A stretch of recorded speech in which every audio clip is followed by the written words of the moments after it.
la dévastation du musée. La sainte vérité qui m'échauffe et m'inspire, écarte et foule aux pieds les voiles imposteurs.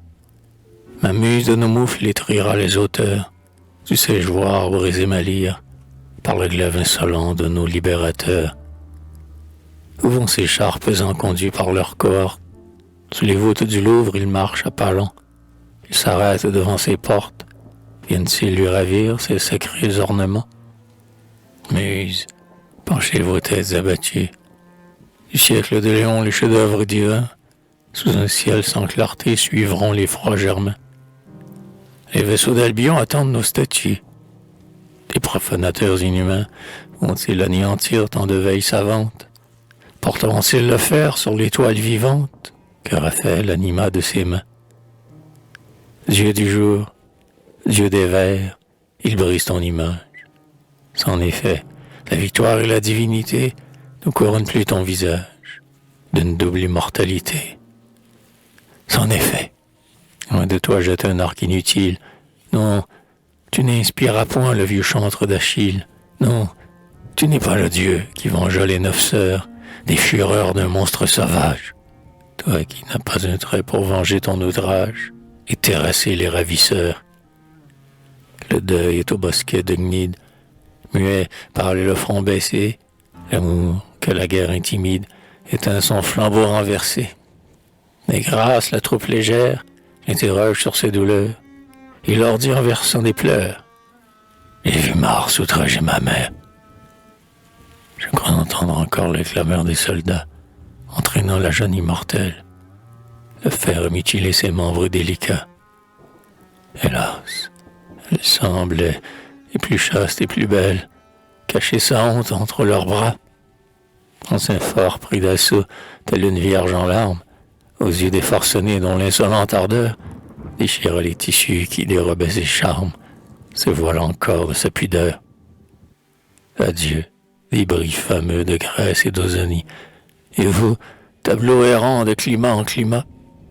Adieu, Corrège, Albane, immortel Phidias. Adieu, les arts et le génie.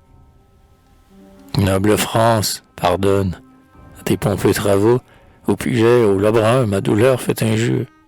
David a ramené son siècle à la nature, parmi ses nourrissons il compte des rivaux.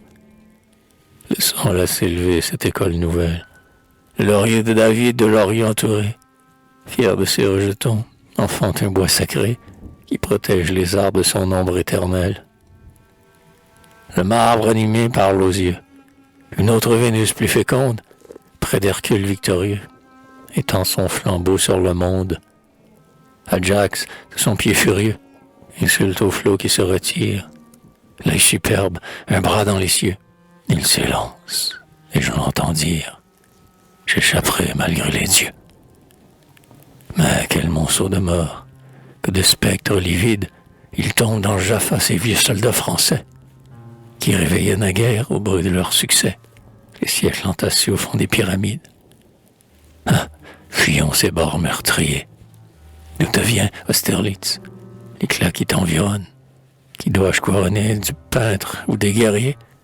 Les guerriers et le peintre ont droit à la couronne. Les chefs-d'œuvre français naissent de toutes parts. Ils surprennent mon cœur à d'invincibles charmes. Au déluge, en tremblant, j'applaudis par mes larmes. Didon enchante mes regards.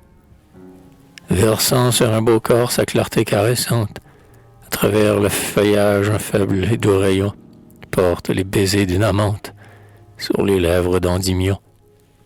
De son flambeau vengeur, Némésis m'épouvant, je frémis avec Phèdre et n'ose interroger l'accusé dédaigneux qui semble la juger. Je vois Léonidas. Ô courage, ô patrie. 300 héros sont morts dans ce détroit fameux. 300. Quel souvenir. Je pleure et je m'écrie: 18 000 Français ont expiré comme eux. Ouais, j'en suis fier encore. Ma patrie est l'asile. Elle est le temple des beaux-arts.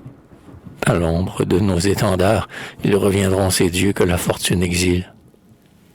L'étranger qui nous trompe écrase impunément la justice et la foi sous le glaive étouffé. Il ternit pour jamais sa splendeur d'un moment. Il triomphe en barbare et brise nos trophées. Que cet orgueil misérable et vain, croit-il anéantir tous nos titres de gloire? On peut les effacer sur le marbre ou l'airain. Qui les effacera du livre de l'histoire? Tant que le soleil luira sur vos états, il en doit éclairer d'impérissables marques. Comment disparaîtront, aux superbes monarques, ces champs où les lauriers croissaient pour nos soldats? Allez, détruisez donc tant de cités royales, dont l'éclat d'or suivait nos pompes triomphales. Comblez ces fleuves écumants, qui nous ont opposé d'impuissantes barrières. Aplanissez ces monts dont les rochers fumants tremblaient sous nos foudres guerrières. Voilà nos monuments, c'est là que nos exploits redoutent peu l'orgueil d'une injuste victoire. Le fer, le feu, le temps plus puissant que les rois n'est plus rien contre leur mémoire.